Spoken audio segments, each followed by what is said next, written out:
إن الحمد لله نحمده ونستعينه ونستغفره ونعوذ بالله من شرور أنفسنا ومن سيئات أعمالنا من يهده الله فلا مضل له ومن يضلل فلا هادي له وأشهد أن لا إله إلا الله وحده لا شريك له وأشهد أن محمدا عبده ورسوله قال الله تعالى في كتابه الكريم يا أيها الذين آمنوا اتقوا الله حق تقاته ولا تموتن إلا وأنتم مسلمون وقال تعالى يا أيها الناس اتقوا ربكم الذي خلقكم من نفس واحدة وخلق منها زوجها وبث منهما رجالا كثيرا ونساء واتقوا الله الذي تساءلون به والأرحام إن الله كان عليكم رقيبا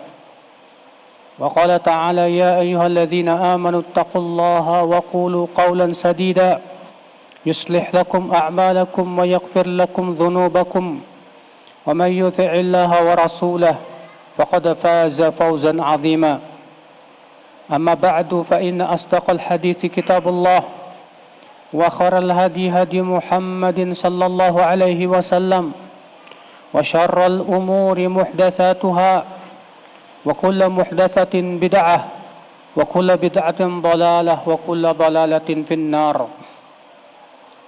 umat Islam rahimakumullah.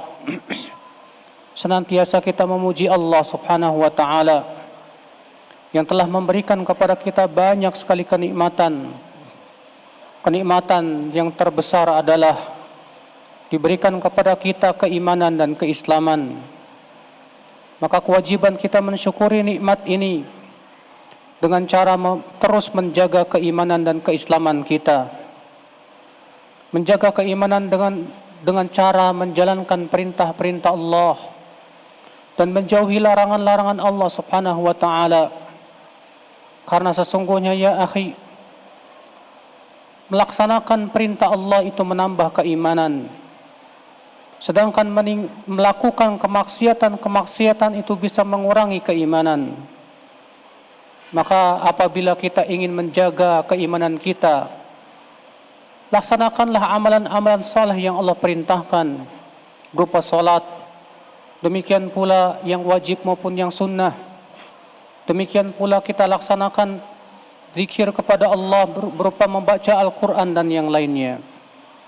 Umat al-Islam. Kemudian maksiat, ia adalah merupakan perkara yang bisa menghancurkan keimanan. Keimanan itu bisa terus turun dan terus akan binasa apabila kita terus melakukan maksiat kepada Allah Subhanahu wa taala. Di antara maksiat itu, akhi, yang terkadang kita menganggapnya remeh, sehingga akhirnya ketika kita menganggap remeh maksiat tersebut, akhirnya tidak terasa membinasakan diri kita. Dalam hadis yang sahih, Rasulullah sallallahu alaihi wasallam bersabda, "Innal 'abda la yatakallam bi kalimatin la yulqi biha balan wa fi riwayatin min sakhatillah wa fi riwayatin lam yatabayyan lah yahwi bihi fi nari jahannam 70 kharifan." Seorang hamba mengucapkan kata-kata yang merupakan itu dimurkai oleh Allah. Dalam sebuah riwayat yang lain, ia tidak berusaha untuk mengetahui apakah ucapan ini dimurkai atau tidak. Dia tidak berusaha untuk berpikir terlebih dahulu apakah ucapan ini dimurkai oleh Allah atau tidak.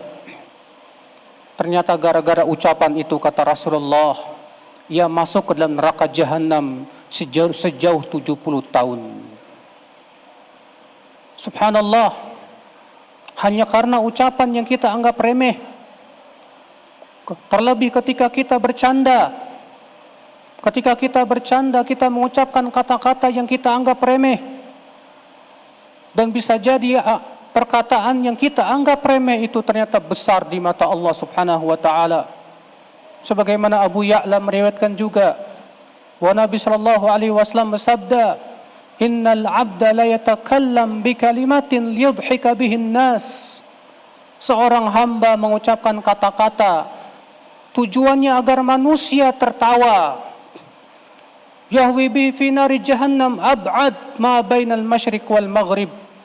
Ternyata ia dimasukkan gara-gara kata itu ke dalam neraka jahanam, lebih jauh antara langit, antara timur dan barat, antara langit dan bumi. Demikian dalam riwayat Abu Ya'la. Lihatlah saudaraku sekalian, terkadang kita mengucapkan kata-kata yang itu ternyata dimurkai oleh Allah Subhanahu wa taala. Kita tidak berpikir, yang kita pikirkan adalah hanya supaya manusia tertawa saja. Yang kita pikirkan hanya bagaimana supaya orang itu senang saja. Tapi kita tidak berpikir bahwasanya kalimat-kalimat yang kita ucapkan itu ternyata dimurkai oleh Allah Subhanahu wa taala. Akibat daripada itu kemudian kita dimasukkan ke dalam neraka jahanam sejauh langit dan bumi. La haula wala quwata illa billah. Maka ya akhal Islam, maksiat-maksiat seperti ini yang harus kita perhatikan. Karena itu yang bisa membinasakan iman kita ya akhal Islam. Oleh karena itulah jangan sekali-kali kita menganggap remeh maksiat sekecil apapun juga. Karena boleh jadi maksiat yang kita anggap kecil itu ternyata besar di sisi Allah Subhanahu wa taala. Allah berfirman, "Tahsabunahu hayyina wa huwa 'indallahi 'azim." Kalian mengira itu sesuatu yang remeh, ternyata di sisi Allah Subhanahu wa taala itu besar. Ummatul Islam, kewajiban kita ya akhal Islam, dan seorang mukmin tidak boleh meremehkan maksiat sekecil apapun juga. Yang meremehkan maksiat hanyalah orang-orang munafikin. Sebagaimana Abdullah bin Mas'ud menyebutkan bahwasanya seorang mukmin ketika ia jatuh kepada perbuatan maksiat, maka seakan-akan gunung akan menimpa dirinya. Tapi seorang munafik ketika ia melakukan perbuatan maksiat, seakan-akan lalat yang lewat di hadapan hidungnya. Sehingga dia menganggap remeh maksiat tersebut. Dia menganggap bahwa imannya tidak berkurang dengan perbuatan maksiat tersebut. Yang celakanya ketika ia disuruh bertaubat, dia berangan-angan dan dia berkata, saya nanti akan bertaubat. Namun kemudian ia tertipu oleh kata-kata nanti. Dia terus berkata, dia terus berangan-angan mengatakan saya akan bertaubat. Tapi entah kapan saudaraku sekalian.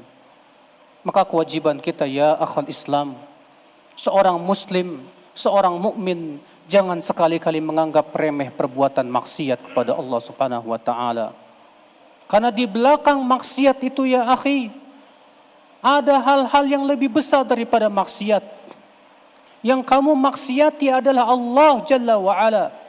Kalau kamu menganggap maksiat itu sesuatu yang remeh, tapi ingat ya akhi, bahwasanya yang kamu maksiati itu adalah Allah Subhanahu wa taala. Ketika seorang hamba ya akhal Islam berbuat maksiat, berapa banyak kesialan-kesialan yang akan menimpa dirinya. Di antara kesialan maksiat ya akhi, hatinya dijadikan hitam oleh Allah Subhanahu wa taala. Rasulullah SAW sabda, innal abda idza adnaba dzamban nukitat fi qalbihi nuktatun sauda. Seorang hamba apabila melakukan perbuatan dosa, maka diberikan goresan hitam di hatinya. Fa in taba, kalau ia bertaubat, saqula qalbuh, maka akan kembali bening hatinya tersebut. Fa in ada zida, kalau ia kembali kepada maksiat yang sama, langsung dituliskan 2. Ya akhal Islam, di antara kesialan maksiat, maksiat mencabut keberkahan dalam hidupnya ya akhi. Sehingga akhirnya hidupnya tidak berkah, waktunya tidak berkah akibat daripada maksiatnya tersebut. Di antara kesialan maksiat ya akhi, bahwasanya maksiat selalu menimbulkan kesialan dalam hidupnya. Ini dia seorang tabi'in yang bernama Muhammad bin Sirin atau Abdullah bin Mubarak. Dia mengatakan, dahulu 20 tahun yang lalu saya pernah mengejek seseorang yang bangkrut. Saya panggil dia, wahai bangkrut. ternyata setelah 20 tahun aku yang bangkrut. Allah Subhanahu wa taala tidak pernah lupa, walaupun kita sudah lupa akan maksiat-maksiat kita. Allah mampu memberikan balasan maksiat kita setelah 20 tahun yang akan datang, bila kita tidak benar-benar bertaubat kepada Allah Subhanahu wa taala. Kemudian ya akhi, sanksi yang paling berat bagi pelaku maksiat adalah sanksi yang tidak terasa dan tidak terlihat oleh matanya. Apa itu ya akhi? Dijadikan hatinya berat untuk menaati Allah Subhanahu wa taala.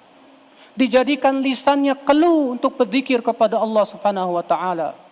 Sehingga kemudian ketika ia berjalan menuju salat, hatinya terasa berat. Ketika ia mau tahajud, ia pun berat. Ketika ia mau berzikir kepada Allah, lisannya berat, lisannya keluh.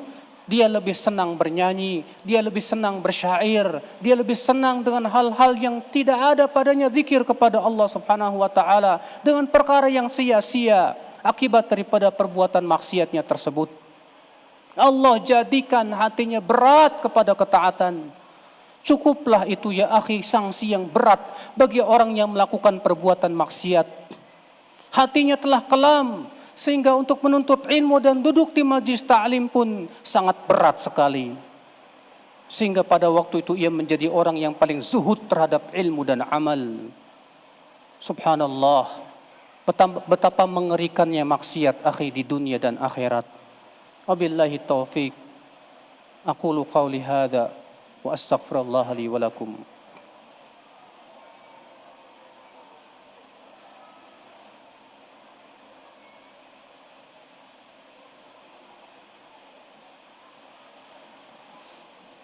Alhamdulillah, wassalatu wassalamu ala rasulillah, Nabiyyina Muhammadin wa alihi wa sahbihi wa man walah, wa asyhadu an la ilaha illallah wahdahu la syarikalah, wa asyhadu anna Muhammadan abduhu wa rasuluh.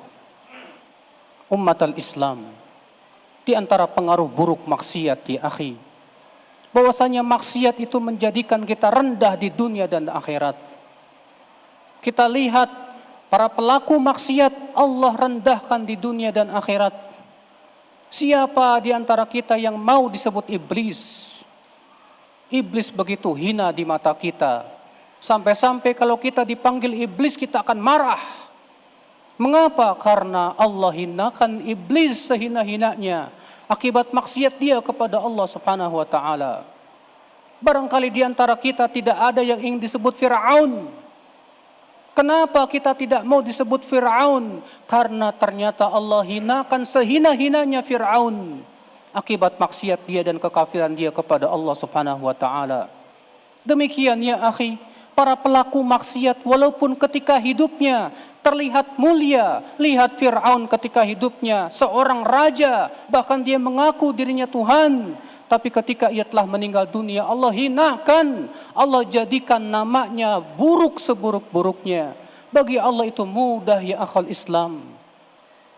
Allah mampu menghinakan pelaku maksiat kepada Allah Jalla wa'ala. Maka kewajiban kita ya akhi, demi Allah, kewajiban kita adalah segera bertaubat kepada Allah dari berbagai macam maksiat-maksiat. Maksiat itu ya akhi menjadikan seorang hamba putus dengan Allah. Hubungannya menjadi terpisah antara Allah dengan hambanya akibat maksiat. Sehingga seorang hamba ketika ia berbuat maksiat kepada Allah Subhanahu wa taala, si hamba tersebut akhirnya dijadikan oleh Allah tidak menyukai ketaatan. La haula wala quwata illa billah. Maka kewajiban kita terus bertaubat, terus minta ampun kepada Allah. Demikian yang Rasulullah perintahkan kepada kita. Karena setiap manusia pasti tidak lepas hidupnya dari maksiat. Setiap manusia tidak lepas hidupnya daripada berbuat dosa.